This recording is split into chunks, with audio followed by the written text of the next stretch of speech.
having the same reaction that I am? I mean, you put this guy from landlocked Chicago on a beach in Mexico. I start trawling for seafood.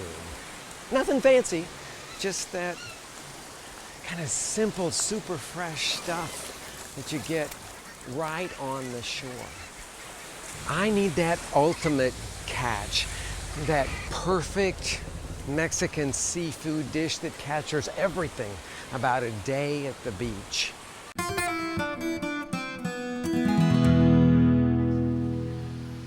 And this is a pretty wonderful place to start. I've brought you to Tino's, just north of Puerto Vallarta, for Pescado Zarandeado. It's the regional fish specialty of the state of Nayarit. Well, they actually make it all up and down the west coast of Mexico. And what does Pescado Zarandeado mean? Well, it means fish that's been tossed or flipped, or it's kind of hard to explain, but I think the name comes from the fact that you put it in a basket and I'm just getting all ahead of myself. When you start to make Pescado Zarandeado, the first thing you gotta do is to get a super fresh fish, and you wanna get one that's meaty. Something like a snapper always works really well. And then you butterfly it with the backbone separate from the fillets, leaving a lot of juicy morsels of meat still on that backbone. Now, the next stage is the marinating, and everybody's got their own special Pescado Zarandeado marinade. They can vary widely, everything from a salty garlic butter, very simple, to one that's got a lot of red chili in it, or, well, people just put all kinds of special condiments. Even some tomato paste or ketchup sometimes goes into the mix.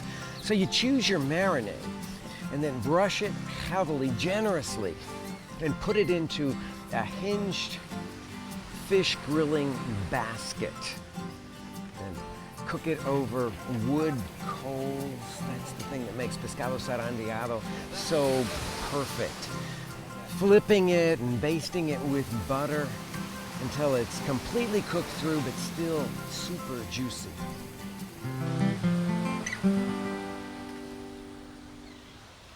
Pescado Zarandeado? Oh, wow. I think that's about all you can say when you see this beauty. Wow. It smells so good. You can smell the wood fire, the red chili marinade.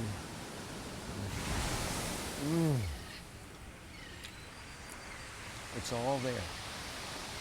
The flavor of the sea, the flavor of the marinade, the wood fire, and hey, all you need is a grilling basket, and you can taste exactly what I mean.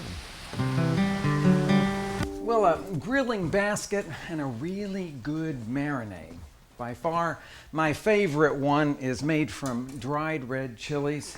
Ancho chilies, you know which ones those are. They sort of have a heart-shaped look to them. They're kind of a deep cranberry color, wrinkle-skinned, and they should be soft when you buy them. First step for preparing them is to pull out the stem, tear them open, and dump out all of the chili seeds. Now, the second step is to toast them, and then just press it down. And as it toasts, it will fill the kitchen with a nice red chili aroma. Flip them over and press them down again. You'll notice that they'll crackle if the temperature is right, and they'll slightly change color as they're toasting. And then run them under hot tap water. Fill the bowl and just let them soak, rehydrating for about 20 minutes to soften. I put a plate on the top just to keep them submerged. Once they've plumped all up, see how pretty they are? Then put them into a blender jar, and I'm going to tip in about a half a cup of their soaking liquid. And then we're going to add the rest of the ingredients to it.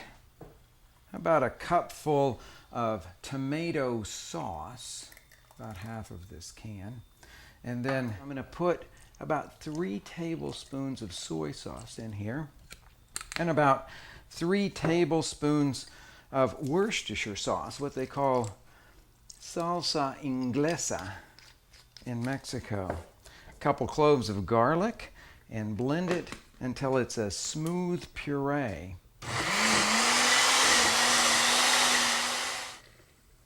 Then press it through a medium mesh sieve, just a regular old grocery store style sieve, to get out all of the stray seeds and the chili skins. There shouldn't be very much left, just some little bits of chili skin there, and we'll set that over here to the side.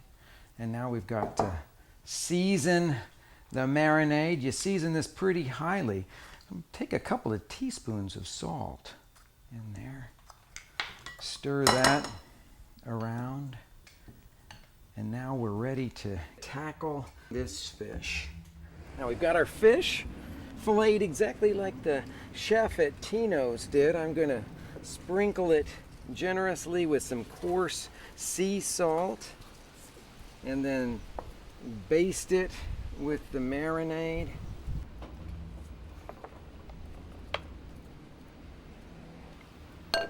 Now it's time to prepare the basket. And I've got a little melted butter here that I'm going to run over the grates of the basket. This is the basket that I brought back from Mexico. But you can find baskets like this in most of the places that sell barbecue implements. I'm going to brush a little butter over it just to make sure that the fish doesn't stick to it. And then I don't know about the size on that, but I think I'm going to be able to get all of this on there. Close the thing up, give it another nice basting of butter, and we're ready to start the flipping back and forth that is Pescado Zarandeado.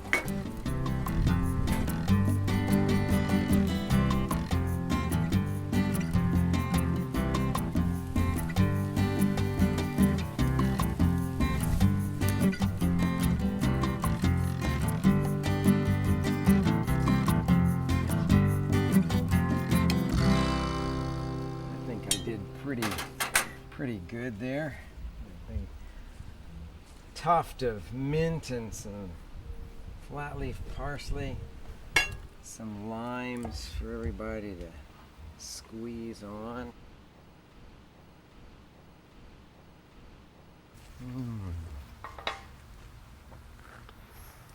Boy, that sure takes me back. So what do you do when you're inland and you want fresh seafood? Well, at our restaurants in Chicago, we fly fresh fish in all the time. Here in Mexico City, it's no different.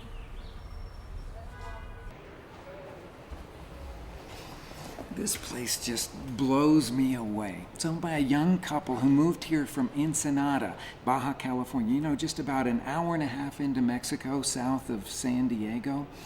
Well, they decided to transplant their already successful restaurant in Ensenada here to Mexico City. Their cuisine, their favorite ingredients, that whole experience of fresh, simple seafood on the coast of Baja. You know what? It totally works.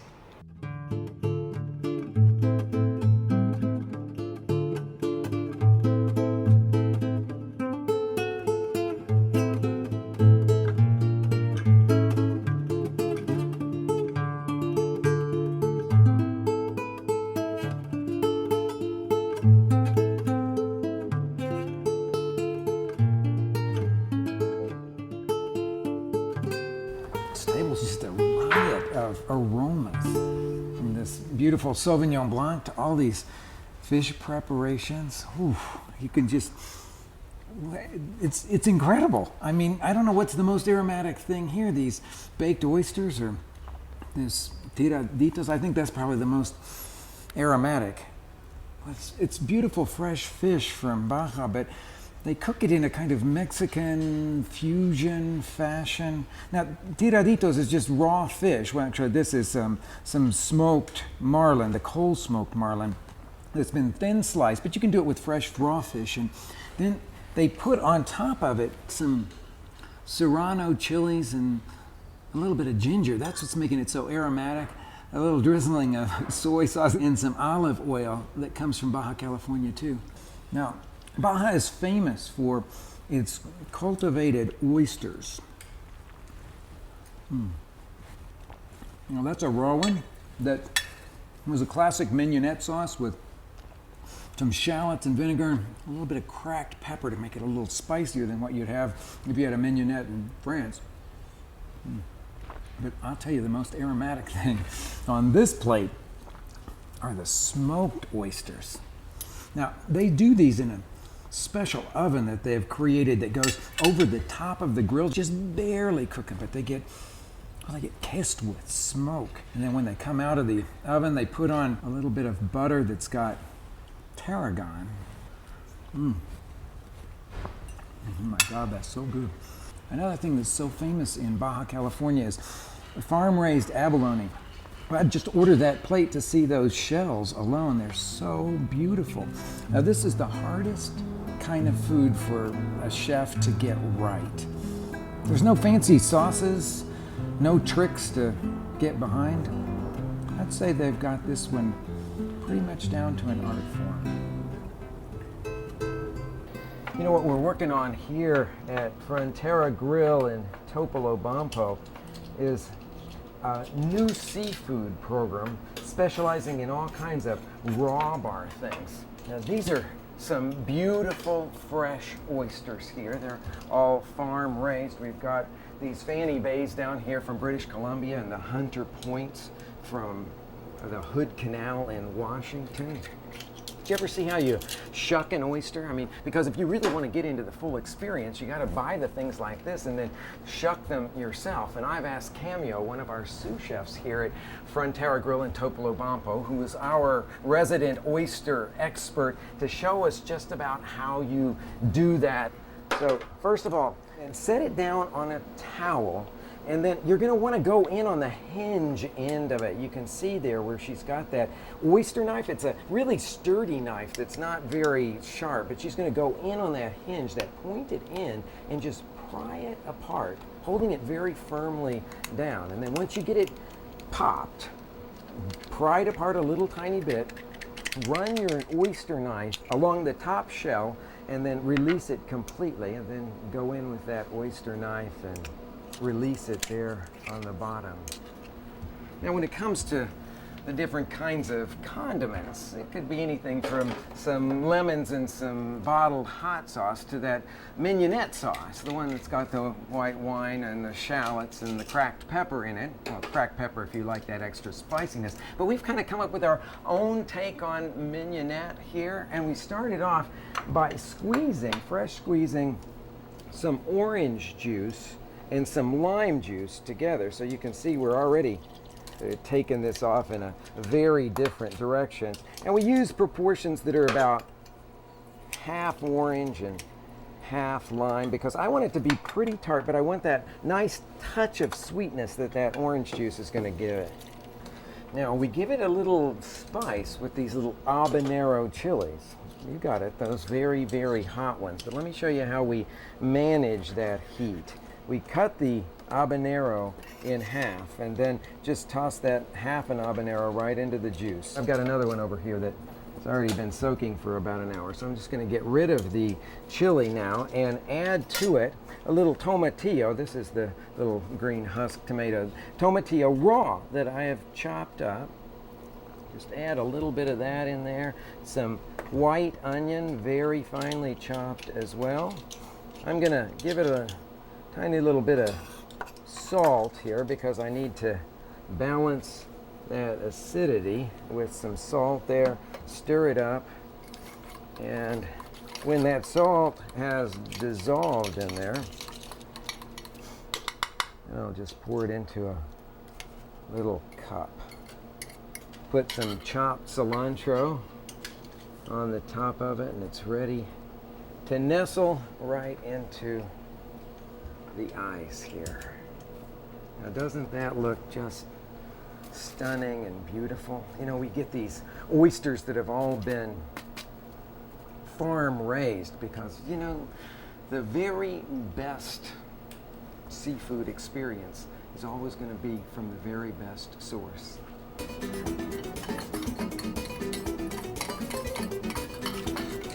But now, if you really want to know your source, you got to look for a boat.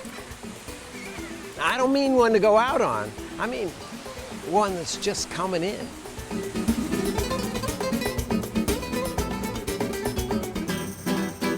This is the stuff that's really drawing my attention. You know what this is? This is Spanish mackerel.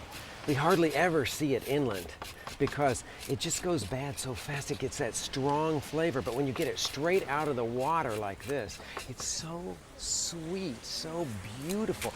Stuff really doesn't even need to be cooked. Señor, ¿me puede moler esto para ceviche? Sí. Por favor. Now what I've asked him to do is to fillet it for us and then grind it up the way that they do here on the west coast of Mexico for making ceviche. See that beautiful technique for sliding the skin right off of the fillet?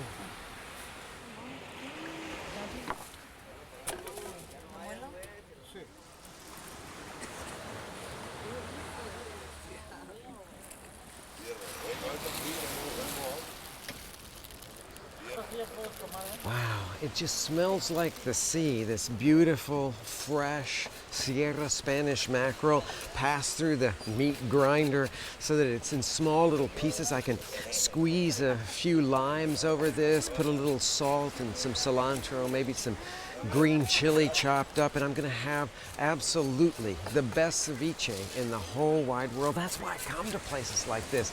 It's the experience that you only get right on the seaside.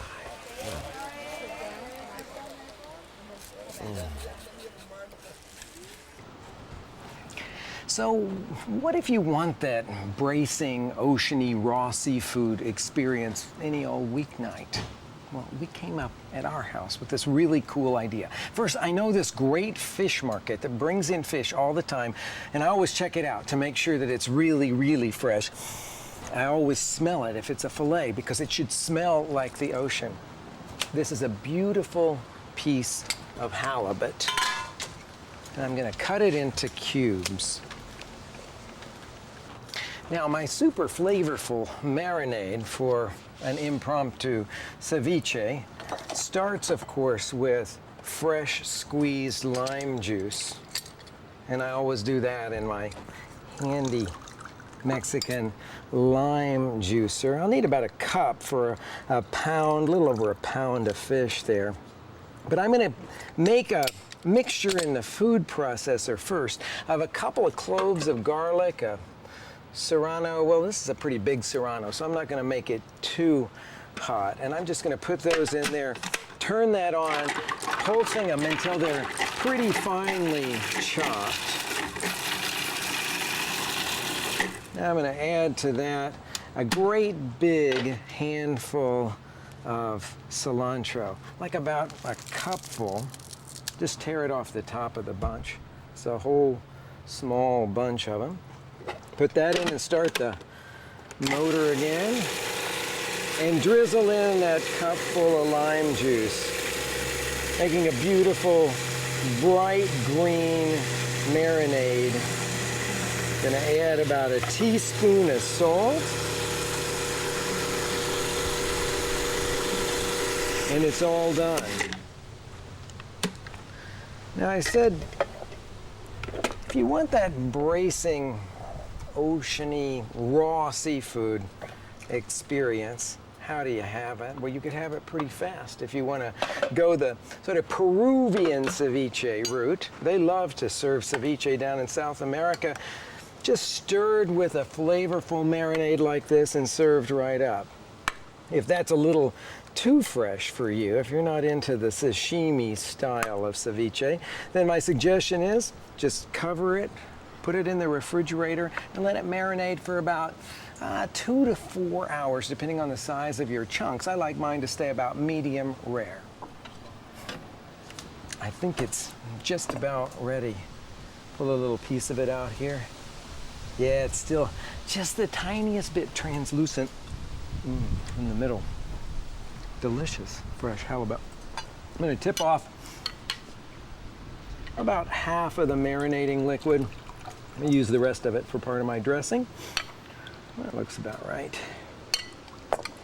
Then to the bowl, I'm gonna add a nice ripe avocado.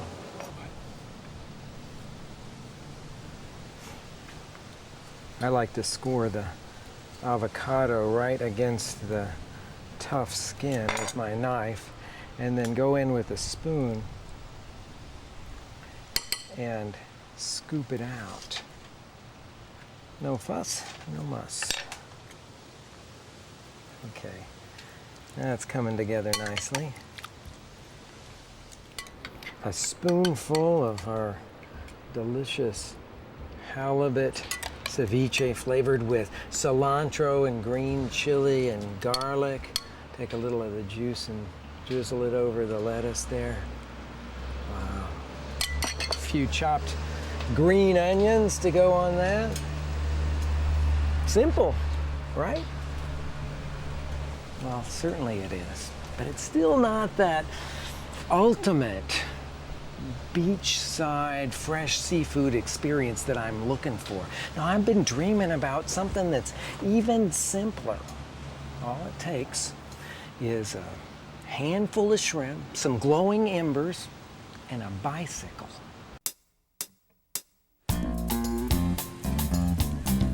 And this barbecue bike turns out some pretty amazing shrimp. Okay, I'll give it to you. And I'm on a beautiful beach in Mexico, and the shrimp came out of those waters like 15 minutes ago, and sun's shining, the sand's underneath my feet. But you have to admit, this is a pretty cool contraption. This guy has turned a 3-wheel delivery bicycle into, well, a roving barbecue grill.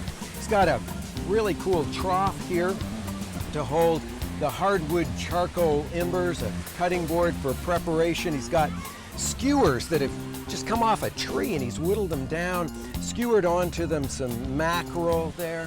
He also let me in on one of the secrets, the marinade, the adobo that he uses here. It's real easy to do at home, so you could do it. Just puts into a blender jar a little garlic and some chopped onion, and then to that he adds oil and butter, Valentina hot sauce. You could use any of the Mexican hot sauces, and a pinch of cumin. Blends that all up, brushes it over the fish, and then slowly grills it right in the salty sea air. But that's the point. I mean, it's just very super fresh seafood, simply prepared. That's the greatest catch of all.